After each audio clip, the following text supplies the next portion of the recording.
اوكي يا جماعه، احنا قلنا قبل كده ان ورقه البابل شيت هي الاساس في التصحيح. في حد على الخاص بعت بيقول لي يا مستر انا اتلخبطت في كل الاجابات، يعني بدل ما اعمل الاجابات كلها مثلا الف عملتها من الناحيه الثانيه، فاكر ان الالف من الناحيه الثانيه. وفي الانجليش لو كانت الاجابات A B C مثلا، انا بدل ما اعملهم كلهم ايه رحت اعملهم مثلا A C او D. هل هيبصوا لي في البابل شيت بتاعي ويبصوا في البوكلت عشان يشوفوا اجابات في البوكلت شكلها ايه فيحسبوا لي الصح من البوكلت؟ احنا قلنا قبل كده البوكلت ما هو الا ورقه اسئله ما حدش هيبص فيها، مش بيتضرب فيها قلم احمر. دي بس اثبات ان الاسئله وصلت لك، اثبات انك انت تم حصولك على الاسئله.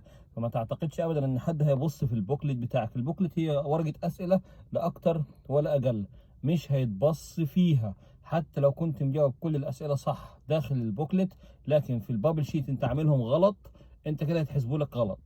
اعمل حسابك ان البابل شيت هو الاساس في عملية التصحيح، مش البوكلت بأي طريقة كانت. ربنا يوفقكم.